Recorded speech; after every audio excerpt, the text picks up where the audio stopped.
오늘은 청년 주일로 예배를 드립니다. 동시에 오늘은 부부의 날이기도 합니다. 여러분 5월 21일은 둘이 하나가 되었다 해서 부부의 날인데 오늘이 딱 21일이에요. 그래서 오늘은 행복한 가정이라는 제목으로 말씀을 나눕니다만은 그 부부에 관련된 그런 주제로 이야기를 많이 나눌 텐데요. 우리 청년들은 청년과 관련된 이야기가 아니라고 해서 졸지 마시고 앞으로 여러분도 부부가 되실 수 있으니까 앞으로 여러분의 미래의 그런 이야기일 수도 있으니까 잘 들어주시면 감사하겠습니다. 여러분, 가정은 하나님이 세우셨습니다. 믿으시면 아멘. 하나님이 세우신 가정, 그러니까 하나님이 설립하신 가정은 하나님의 신성한 그런 은혜가 깃든 곳이고, 그리고 하나님은 무엇보다도 우리 가정이 행복하기를 원하십니다. 그래서 여러분의 가정, 그 가정에 하나님의 행복이 깃들려면 우리는 하나님의 뜻을 알아야 되고, 하나님께서 부부를 통하여 어떻게 행복하기를 원하시는지 그 행복의 조건, 그것을 우리가 알아야 돼요. 뭐든지 알기만 하면 쉬운 것인데 알지를 못해서 또 깨닫지 못해서 그것을 실천하지 못하는 그런 일들이 많이 있죠. 그래서 오늘 말씀을 잘 들으시고 부부이신 여러분 모두가 다 하나님 말씀에 순종하여 사셔서 하나님의 큰 은혜를 받으시기를 주님의 이름으로 축복합니다. 첫째로, 가정이 행복하려면 하나님과의 바른 관계를 가져야 됩니다. 하나님과의 바른 관계를 가지지 못한 사람은 부부와 서로 바른 관계를 가지지 못합니다. 예수님께서도 땅에서 매이면 하늘에서도 매인다라고 말씀하셨어요. 그래서 베드로전서 3장 7절 말씀에 보면은 아내를 귀하게 여겨야 할 이유 중에 하나는 기도가 막히지 않게 하려고 함이라라고 말씀한 바 있습니다. 그러니까 부부 사이가 좋지 않으면 기도가 막혀요. 실컷 부부 싸움을 하고 무슨 기도가 잘 되겠습니까? 부부 사이가 좋아야 신앙도 함께 성장하게 되고 신앙이 성장해야 부부 사이도 더 좋아지는 것입니다. 그래서 행복한 가정을 이루려면 먼저 하나님과의 관계가 좋아야 된다라는 것입니다. 그러면 어떻게 하나님의 관계를 잘 이룰 수가 있는가? 그것은 오늘 본문 말씀에 잘 기록되어 있는데요. 먼저 에베소서 5장 18절 말씀 우리 같이 읽어보겠습니다. 시작. 술 취하지 말라. 이는 방탕한 것이니 오직 성령으로 충만함을 받으라. 아멘. 여기 말씀에 보면은 술 취하지 말라는 것과 성령 충만을 같이 한 줄에 놓고 비교하고 있는 것을 봅니다. 여러분, 술 취함과 성령 충만의 공통점이 뭡니까? 술 취함과 성령 충만의 공통점은 지배를 받는다는 거예요. 그러니까 사람이 술에 취하면 술의 지배를 받습니다. 사람이 성령에 충만하게 되면 성령의 지배를 받습니다. 그런데 둘의 차이는 무엇인가? 술 취하면요, 통제력을 잃어버려요. 그래서 자기가 하고 싶은 대로 하지 못하고 절제하지 못하여 실수도 하고 잘못도 범하고, 그래서 여러분 술로 인하여서 인생을 망친 사람들의 이야기 여러분 잘 알고 계시지 않습니까? 그래서 술 취하면 자제력을 잃어버리고 통제력을 잃어버려서 인생을 망치게 됩니다. 그런데요, 성령에 취하게 되면은, 성령 충만하게 되면 오히려 반대입니다. 더 지혜로워지고 더 총명해지고 또 하나님이 주시는 은혜로 삶의 모든 계획을 잘 세워나가고, 그래서 하나님의 축복 가운데 성공의 길로 나아가게 되는 모습을 보게 되는 것이죠. 그래서 술 취하지 말라 이는 방탕한 것이다 하면서 오직 성령으로 충만하라라고 말씀하고 있습니다. 술 취하면요, 자신의 혈기대로 자신이 하고 싶은 대로 욱하는 그런 마음이 있지만 이 성령으로 충만하게 되면 용서하는 마음, 사랑하는 마음, 두려움이 담대함으로 바뀌는 놀라운 은혜를 경험하게 됩니다. 그래서 행복한 가정의 첫째 조건은 성령 충만한 사람이 되는 것이고, 그것이야말로 하나님과의 바른 관계를 갖게 되는 것입니다. 그래서 하나님께서는 여러분의 가정을 행복한 가정으로 만드시기 위해서 남편도 또 아내도 성령 충만하기를 원하고 계십니다. 성령으로 충만하지 않으면 우리 가정을 행복하게 만들 수가 없어요. 이것은 우리가 그리스도인으로 살아갈 때에 하나님께서 기뻐하시는 성도의 모습으로 살기 위해서도 성령 충만해야 한다라는 것입니다. 여러분, 우리에게 찾아오는 시험과 유혹을 이기려면 우리는 성령으로 충만해야 됩니다. 구원받은 하나님의 자녀라 할지라도 시험과 유혹을 받습니다. 탈진하고 스트레스가 쌓일 수 있습니다. 그때그때의 이 위기의 상황을 극복하려면 우리는 성령으로 충만해야 됩니다. 성령으로 충만하지 않고서는 이겨낼 수가 없는 거예요. 여러분, 사람이 술에 취하면 술이 사람을 지배하듯이 성령에 우리가 지배를 받으면 오늘 이 시간 예배드리는 것도 여러분 집중하여서 하나님께 온전히 예배드릴 수 있는 줄로 믿습니다.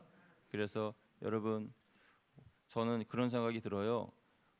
말씀을 전하는 이 시간에 고개를 숙이고 계신 분들은 성령 충만한 분이 아니구나 하는 그런 생각을 해보게 됩니다.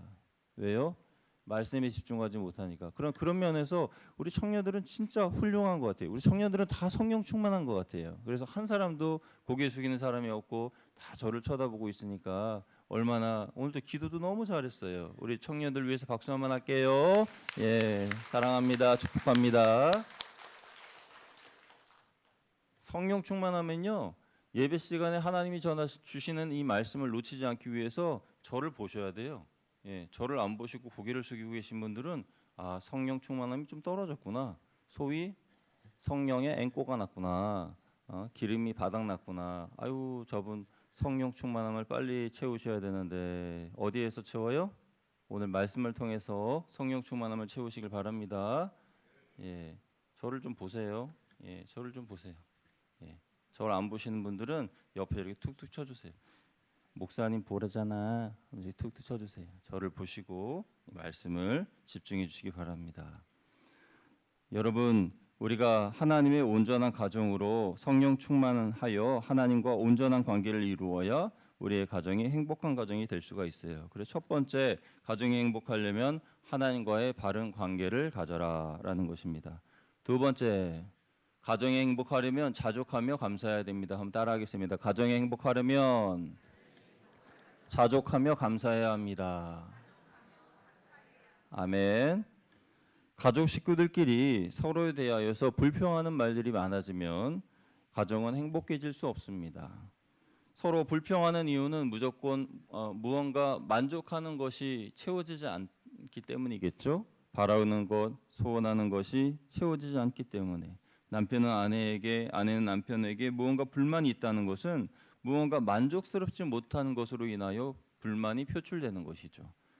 대부분의 남편들은 자신의 가정이 불행한 이유에 대해서 아내 때문이다라고 생각을 합니다. 그런데 대부분의 아내들도 가정이 불행한 이유는 남편 때문이다라고 생각을 해요. 서로가 서로에게 책임을 묻고 있는 것입니다. 이때 이들에게 필요한 것이 무엇입니까? 그것은 불평을 그치고 감사하는 것입니다. 그들에게 필요한 것은 감사하는 마음, 또 감사의 고백인 것입니다. 만약 지금 내가 가지고 있는 것에 감사하고 만족한다면, 자족한다면 불평은 이내 사라지게 될 것입니다. 어떤 청년이 대학을 졸업하고 공인회계사 시험을 치러서 합격을 했어요. 그래서 너무나 뿌듯했습니다. 자기 자신이 너무 자랑스러웠어요. 그런데 우리 집을 돌아보니까 아버지가 운영하시는 이 가게가 내가 예전에도 어릴 때도 이 정도 규모의 가게였고 지금 청년이 되어서 이 공인회계사를 딴 이때에도 좀 늘어나면 좋겠는데 계속 요만한 규모고, 그래서 생각해 보니까 아버지가 운영하시는 이 가게의 재정, 그러니까 회계 관리가 잘못되었다라고 생각을 한 거예요. 그래서 그동안 자기가 가진 지식과 그런 생각을 아버지에게 이게 막 이야기를 합니다. 뭐라고 이야기하냐면, 아버지처럼 돈 관리하시면 안 됩니다. 서랍에 그 통장들도 막 여기저기 들어가 있고 관리도 제대로 안 되어서 늘 맨날 통장 찾으시느라고 바쁘고, 그리고 책상 위에는 연체되어 있는 영수증들이 쌓여져 있고요. 그리고 그나마 금전 등록기에 돈을 넣어 두셨는데 얼마나 들어있는지도 모르고, 그렇게 돈 관리 잘 안 하시니까 우리가 얼마나 돈을 벌었는지도 모르고, 그래서 우리가 부자가 못 되는 거예요. 그렇게 아버지한테 감히 버릇없이 이야기를 했어요. 그러자 아버지께서 웃으시면서 이렇게 대답하셨습니다. 아들아, 내가 이 가게를 시작할 때에는 옷 두 벌과 믿음밖에는 없었다. 그런데 지금 돌아보면은 너의 형은 의사가 되었고 네 누나는 미술 교수이고 너는 공인 회계사가 되었지. 그리고 우리는 집이 있고 차가 있고 그리고 믿음이 있단다. 그러니까 이미 나는 부자가 된 것이고 굳이 따져보자면 옷 두 벌 그 외에 번 모든 것들이 아버지가 번 수익금이다. 그렇게 아들에게 이야기했다는 거예요. 너무나 지혜로운 말씀이죠. 그러니까 옷 두 벌로 시작한 그 사업이 지금 이렇게 크게 번창하지는 않았을지라도 아들, 딸 다 대학 보내고 그리고 한 녀석은 의사요, 한 녀석은 미술 교사요, 한 녀석은 공인회계사가 되었으니 이것보다 더 큰 부자가 어디 있습니까? 그리고 모두가 건강하고 믿음을 가졌으니 얼마나 행복해요. 여러분 우리 자신을 한번 생각해 보시죠. 여러분 우리가 태어날 때에 우리는 모두 다 알몸으로 태어났습니다. 그러면 계산해 보세요. 지금 저와 여러분이 가지고 있는 것들 또 누리고 있는 것들 그것은 내가 가지고 있는 것에서 더하기이지 빼기가 아니에요. 그러니까 나는 생각해 보면 이미 많은 것들을 가지고 있는 사람인 것입니다. 부자인 것이죠. 그래서 우리는 일단 사랑하는 자녀들이 있고 집도 있고 차도 있고 건강도 있고 하나님 주신 믿음도 있고 그 믿음으로 영생을 소유하게 되었으니 천국 백성 되었고 영원한 천국에 들어갈 자격이 되었으니 이 모든 것이 다 여러분들이 가진 것 아니겠습니까? 할렐루야. 그러니 얼마나 감사합니까? 이것이 바로 감사하는 마음이고 자족하는 마음이에요. 오늘 본문의 20절 말씀에 보면요. 이렇게 고백하라고 나와 있어요. 함께 읽습니다. 시작. 범사에 우리 주 예수 그리스도의 이름으로 항상 아버지 하나님께 감사하며 아멘. 범사에 항상 아버지 하나님께 감사하라 이렇게 말하고 있습니다. 여러분 행복이라고 하는 것은 감사의 고백이 늘어나면 늘어날수록 더 행복한 겁니다. 사실 부부가 결혼하기 전에는 서로가 감사를 잘 합니다. 작은 것을 주고받을 때에도 어머 감사해요 고마워요 하면서 그것을 받아요. 아주 작은 것인데도 그리고 작은 관심에 또 작은 시간에 내어주는 그 모든 정성을 보면서 마음의 감동을 받습니다. 그런데 이 감사가 많았기 때문에 감동이 많았고 감동이 많았기 때문에 행복도 많은 거예요. 그런데 결혼하고 난 다음에 살면서 이 감사의 고백이 점점 생략되어집니다. 왜냐하면 남편에 대해 생각할 때에 남편이 나아가서 돈을 벌어오는 것이 당연하다고 생각하고 아내를 생각할 때에 집에서 가사일을 하고 자녀들을 돌보는 것이 당연하다고 생각하고 그러니까 감사해야 할 것들을 당연하다고 생각하니까 감사의 고백을 안 하는 거예요. 그러니까 점점 불평의 말들만 나오게 되는 것입니다. 여러분 불평은요 행복의 문을 닫는 거센 바람과 같습니다. 그래서 행복의 문이 활짝 열려져 있어서 늘 행복이 들어오다가 갑자기 불평하게 되면 쾅 하고 그 거센 바람으로 문이 닫혀져 버려요. 그럼 더 이상 행복이 들어오지 못해요. 그러면은 그 문을 다시 열 수 있는 방법이 뭔지 아셔요? 그것은 감사의 고백이에요. 당연하다고 생각했던 것들을 이제 당연하다고 생각하지 않고 감사해요, 고마워요 이렇게 서로에 대하여서 이야기하는 것 그것으로 인하여서 그 문이 다시 열립니다. 여러분 따라하겠습니다. 감사해요, 고마워요. 이런 고백을 여러분 오늘도 그리고 내일도 앞으로 계속 하시기를 주님의 이름으로 부탁을 드립니다. 아내에 대해서 남편에 대해서 서로 감사해요 이렇게 고백해야 되죠. 감사한 것이 당연한 것이 아니기 때문에 그렇습니다. 그래서 남편이 이렇게 아내에게 감사하게 되면요 그 감사의 고백으로 가정이 더 행복해지고 아내가 남편에게 감사하게 되면요 남편은 힘이 나서 더 열심히 가정을 위하여서 애쓰고 수고하는 것이에요. 셋째로 가정이 행복하려면 질서를 지켜야 됩니다. 한번 따라하겠습니다. 질서를 지킵시다. 질서를 지킵시다. 이 질서는 하나님이 세우신 질서예요. 그러니까 하나님이 어떤 질서를 세우셨느냐? 하나님은 남편을 머리로 세우셨습니다. 그래서 가정에서 남편을 가장으로 세우신 이유는 리더로 세우신 거예요. 그런데 많은 남편들이 가정의 리더 역할을 잘 하지 못합니다. 가정의 리더가 되기 위해서는 스스로를 훈련시켜야 돼요. 조금 더 다정한 아빠, 조금 더 자상한 아빠, 조금 더 다정다감한 남편, 조금 더 사랑스러운 남편이 되어 주어야 됩니다. 그렇게 되기 위해서는 여러분 십자가에 여러분의 옛 자아를 못 박으셔야 돼요. 여러분이 아유 어떻게 그렇게 해요? 아유 사랑한다고 말하라고요? 아유 어떻게 해요? 그 옛 자아예요. 그거 십자가에 못 박아 버리셔야 됩니다. 그리고 아유 어떻게 가정 일을 해요? 어떻게 남자가 부엌에 들어가요? 그거 십자가에 못 박으셔야 됩니다. 그런 거 십자가에 못 박지 않고 그리고 여러분 그 옛 자아 그대로 뭐 우리 가정에서는 아버지가 그랬듯이 하면은 그냥 뭐 방문 열고 애들이 쪼르르 나와가지고 아버지 다녀오셨습니까? 하고 인사하고 그러던 시절 지나가지 않았습니까? 그렇게 옛날에 그 모습을 생각하면서 나도 아버지처럼 그래야지 그래도 아무도 안 나왔어요. 그러면은 막 화가 나기 시작하는 거예요. 아, 뭐 아무도 안 나와? 아버지가 왔는데 아무도 안 나와? 그러면 요즘 애들이 그렇게 뭐라 그래요? 억지로 나와가지고 다녀오셨어요? 하고 다시 또 문에 들어가죠. 그러면 이제 방문만 닫는 게 아니라 마음의 문까지 쾅 닫아버리는 거예요. 그러니까 대화가 안 되고 소통이 안 되고 가정에 어려움이 오는 거죠. 여러분 이것은 훈련되지 못했기 때문이에요. 믿음의 크리스천 남편, 크리스천 아빠들은 훈련하셔야 됩니다. 아내에게 가정의 일과 자녀들을 맡기고 자신의 책임을 회피하는 것이 아니라 이전처럼 자상함보다 포공과 고함으로 통제하려고 하는 것이 아니라 하나님이 원하시는 믿음의 가장의 모습으로 다정하게 또 정겹게 다정한 말로 그렇게 다가가셔야 되는 거예요. 남편이요 가장으로서 또는 영적 리더로서의 리더십을 발휘하지 못하는 이유는 아내의 책임도 있습니다. 그러니까 아내의 성격이 잘 참지 못하고 주도적인 경우, 그래서 답답하니까 그냥 내가 그냥 해버리자 하고 하게 되면은 남편이 하셔야 할 일들을 아내가 다 하시는 거고, 그걸 보면은 남편이 아 내가 안 해도 잘 하네 그러면서 그거를 그냥 맡겨버리는 경우가 있어요. 그러면요 결국 아내분 손해예요. 그러니까 남편이 가장으로서 리더십을 발휘할 수 있도록 내가 할 수 있는 일인데도 남편이 하게끔 격려해주고 아 잘하시네요 이렇게 칭찬해주시고 그리고 하게끔 해줘야 자신이 해야 할 일이 있으니까 그 일을 감당하는 것이지, 그거 답답하다고 자기가 해버리면 안 됩니다.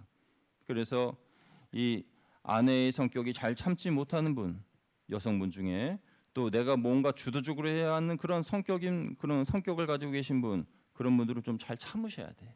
그래서 오늘부터 하고 싶은 것, 내가 할 수 있는 것, 그것도 아내분들은 잘 참으시기를 주님의 이름으로 부탁을 드립니다. 눈에 보이는 것, 아유 저거 좀 하지, 저거 내가 해버릴까? 할 때에 하지 말고 아이고 난 팔이 아파가지고 좀 못하겠어요. 그러면서 막 이렇게 그러면서 저거 좀 도와주세요 이렇게 이야기하면은 남편분이 아 그것도 못해? 그러면서 탁 해주시는 거예요. 그러면은 기분이 서로 좋은 거예요. 그래서 오늘 우리가 읽은 이 에베소서 5장 22절에 보면은 복종이라고 하는 단어가 나오는데 이 단어를 오해하시는 분들이 많이 계시는데 이 복종은 굴종이나 굴복이 아니에요. 이것은 존경을 말하는 것입니다. 우리 에베소서 5장 22, 24절 같이 읽어보겠습니다. 시작. 아내들이여 자기 남편에게 복종하기를 주께 하듯 하라. 이는 남편이 아내의 머리됨이 그리스도께서 교회의 머리됨과 같음이니 그가 바로 몸의 구주시니라. 그리고요 24절 그러므로 교회가 그리스도에게 하듯 아내들도 범사에 자기 남편에게 복종할지니라. 아멘. 남편에게 복종하라라는 말은 다른 말로 남편을 존경하라라는 말이에요. 그러니까 이 복종이라는 말, 이 성경 구절 읽으실 때마다 기분 나쁘셨던 여성분들 기분 나빠하실 이유가 전혀 없어요. 존경하라라는 뜻입니다. 여러분 대부분의 남편들은 아내로부터 존경받기를 원합니다. 미국 중부에 있는 시러큐스 대학에서 결혼한 부부들에게 인터뷰를 했습니다. 남편들에게 먼저 묻습니다. 당신은 결혼 생활에서 가장 무엇을 원하십니까? 당신이 결혼 생활 중에서 배우자를 통해서 가장 받기를 원하는 게 무엇입니까? 라는 그 질문에 대해서 아내로부터 존경을 받고 싶습니다. 라는 그런 대답이 가장 많았다고 해요. 여러분 남편은 아내로부터 존경을 받는다라고 느낄 때에 가장 힘이 나고 가정을 위하여서 헌신할 수 있습니다. 모든 위대한 남자 뒤에 위대한 아내가 있다 이렇게 말을 하잖아요. 근데 이 말을 좀 더 성경적으로 바꿔보면 모든 위대한 남자 뒤에는 존경해주는 아내가 있다. 이것이 성경적인 대답이라고 할 수가 있어요. 그 시러큐스 대학에서 두 번째 질문은 아내들에게 있는데 당신의 결혼 생활에서 가장 원하는 것은 무엇입니까? 라고 질문했을 때에 남편에게 받고 싶은 것, 그것은 관심과 사랑이었습니다. 관심과 사랑. 그러니까 여기 계신 남편분들 중에서 혹시 어떻게 아내에게 관심과 사랑을 주어야 할지에 대해서 이미 잊어버리신 그 생각, 그 관심과 사랑을 이미 요단강 넘어 보내버리신 분들 계시다면 다시 되찾아오세요. 그래서 이렇게 오늘 본문 말씀에서 가리키고 있음을 반드시 기억해 주시길 바랍니다. 오늘 본문에는 남편이 아내에게 주어야 할 세 가지 사랑에 대하여서 말씀하고 있는데, 첫째는 따라하겠습니다. 희생적인 사랑. 희생적인 사랑. 남편이 아내에게 주어야 할 사랑은 희생적인 사랑이라고 말씀하고 있습니다. 예수님은 이미 우리에게 몸소 어떻게 희생하셔야 되는지를 보여주셨어요. 자신의 생명을 내어주셨습니다. 예수님은 우리를 위해 십자가에 죽으셨습니다. 신앙적인 남편은 아내를 위하여서 예수님께서 십자가에 죽으신 것처럼 죽을 수 있는 사람이어야 한다라는 것이 성경의 가르침인 것입니다. 여러분을 위해 생명을 주신 예수님처럼 가정을 위하여 시간을 쏟으시고 물질만 제공하는 남편이 아니라 가족과 함께 시간을 보내고 또 행동으로, 사랑으로 보여주는 것이죠. 그것이 남편이 아내에게 보여줄 수 있는 희생적인 사랑이에요. 그래서 남편은 가족을 위하여서 자신의 개인적인 즐거움을 희생하셔야 됩니다. 여러분이 아무리 낚시하는 것이 취미 생활이고 또 테니스나 또 뭐 배드민턴이나 또 골프나 그런 것을 즐겨 하시고 그런 친목 모임, 그것이 여러분의 직장 생활과 연결되어 있다 할지라도 가족을 위해서 그런 것들을 희생할 수 있으셔야 돼요.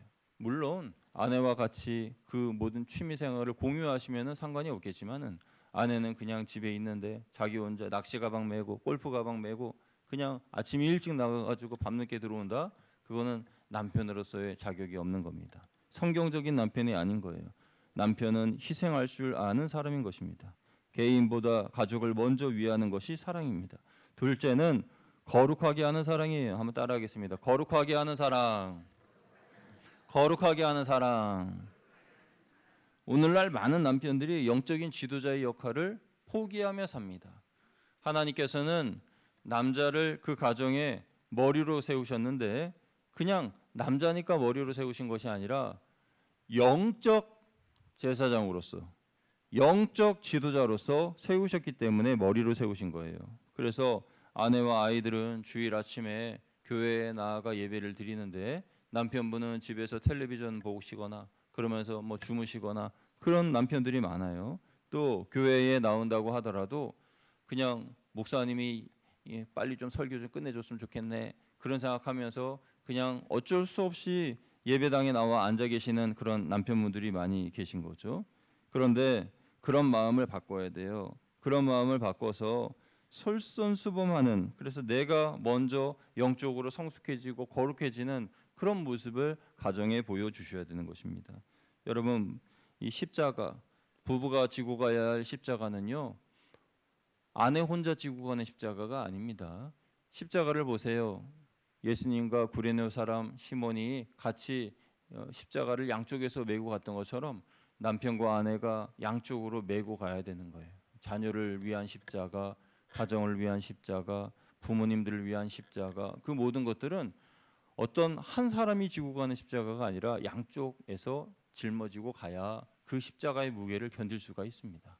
한쪽 한 사람만이 그것을 지고 가려고 하니까 쓰러지고 넘어지는 거예요. 그래서 한쪽은 남편이, 한쪽은 아내가 서로 둘러매고 그 십자가를 지고 가는 겁니다. 그래야 견딜 수가 있는 것입니다. 그렇게 십자가를 지고 가면 가정에는 많은 변화가 일어납니다. 먼저 남편 스스로 신앙이 성장하게 되고 결혼 생활이 은혜롭게 바뀌게 됩니다. 성격 차이로 인하여서 맨날 싸우고 그리고 갈등이 일어나던 그런 것들이 사라져 버려요. 그러니까 엄마 아빠가 싸우지 않으니까 우리 아이들도 신기하게 생각하고 집에 들어오면 맨날 큰 소리만, 그리고 냉기가 가득했는데 그런데 집에 온기가 가득하고 엄마 아빠가 서로 웃으면서 소파에 앉아가지고 차 마시고 이야기하시고 같이 웃으면서 텔레비전 보시고 그런 모습을 보면요, 아이들이 마음의 평화로움을 느껴요. 마음의 평화로움을 느끼니까 공부도 잘 되고요, 친구 관계도 좋아지고 애들이 더 건강해지는 거예요. 그러니까 이런 것이 더 좋아지게 되는 거예요. 아버지가 영적인 지도자로 바뀌는 것은 그 가정의 가장 큰 축복입니다. 남편이 거룩해지는 것은 개인적으로도 큰 축복이지만 그 자체가 아내에게 또 자녀들에게 주는 가장 큰 선물이에요. 사랑의 선물이죠. 셋째로 세심한 남편이어야 됩니다. 그래서 세심한 사랑을 가져야 돼요. 한번 따라하겠습니다. 세심한 사랑. 세심한 사랑. 아내를 위하여서 남편분들은 더 세심해지셔야 돼요. 그래서 남편은 자기 자신을 돌보듯이 아내의 감정적인 필요에 대하여서 세심한 관심을 가져야 됩니다. 그러니까 쉽게 말씀드려서 내가 배고프면은 아내도 배고프구나. 내가 쉬고 싶으면 아내도 쉬고 싶구나. 내가 놀러 가고 싶으면 아내도 놀러 가고 싶겠지. 그런 마음을 똑같이 갖는 거죠. 그래서 내가 하고 싶은 그대로 아내에게 하면 그것이 세심한 남편이고 세심한 부모가 되는 거예요. 그런데 그때에 행복이 찾아오게 되는 것입니다. 자, 이제까지의 말씀을 정리해 보겠습니다. 행복한 가정은 어떻게 이루어집니까? 첫째, 우리 같이 읽어봅니다. 시작. 행복한 가정 생활은 하나님과의 바른 관계 속에서 이루어집니다. 아멘. 행복한 가정은 하나님과의 바른 관계를 통해 이루어진다고 하였는데 어떻게 해야 하나님과의 바른 관계가 이루어진다 그랬어요? 술에 취하지 말고 성령의 충만함을 받아야 된다 그랬습니다. 성령으로 충만해야 된다 그랬어요. 그래서 술과 같은 세상적인 것들에 지배를 받지 말고 하나님의 지배를, 성령 충만함으로 성령의 지배를 받아요. 그러면 행복한 가정을 이룰 수가 있습니다. 두 번째 읽습니다. 시작.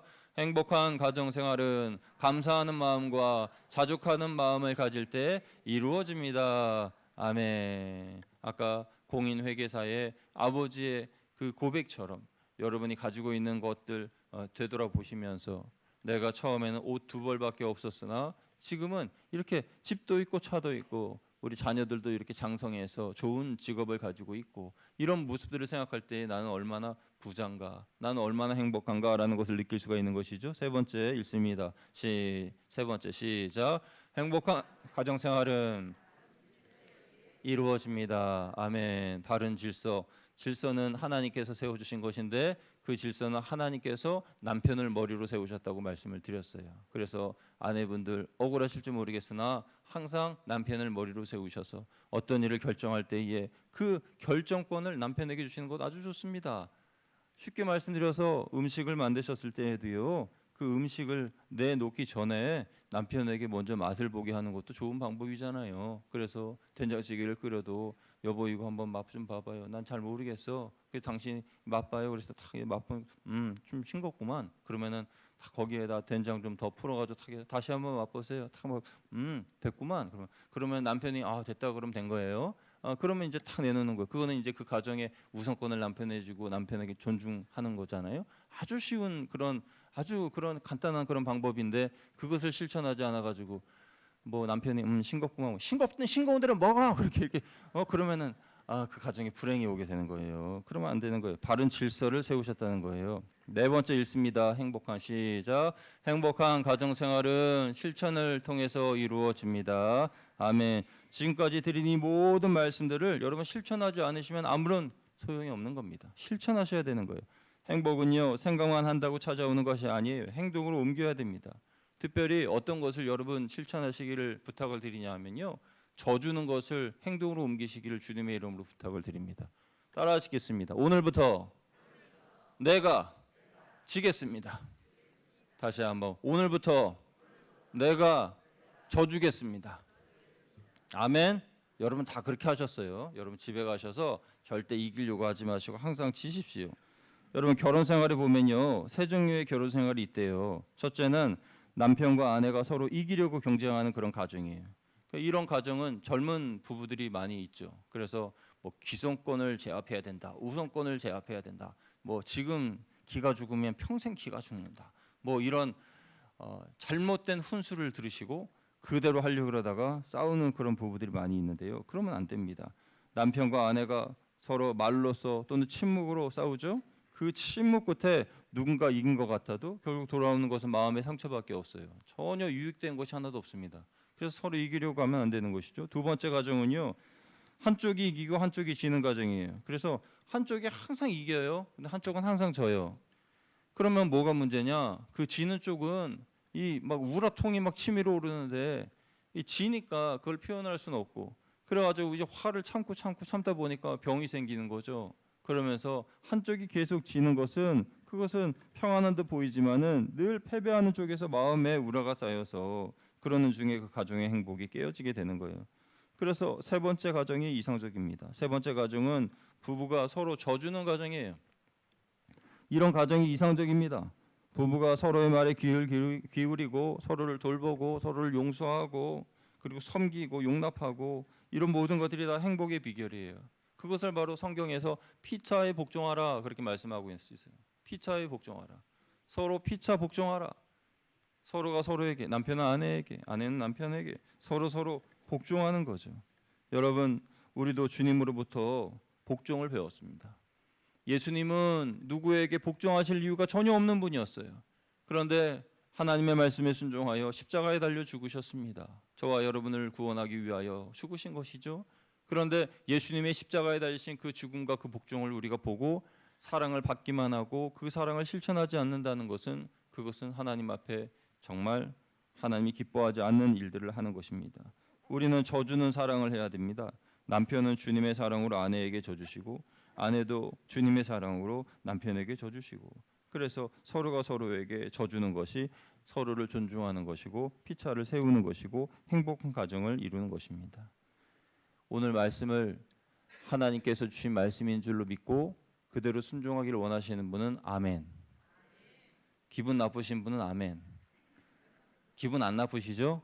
여러분 그대로 실천하셔서 하나님의 뜻을 이루시는 복된 가정 되시기를 주님의 이름으로 축원드립니다. 함께 기도하겠습니다.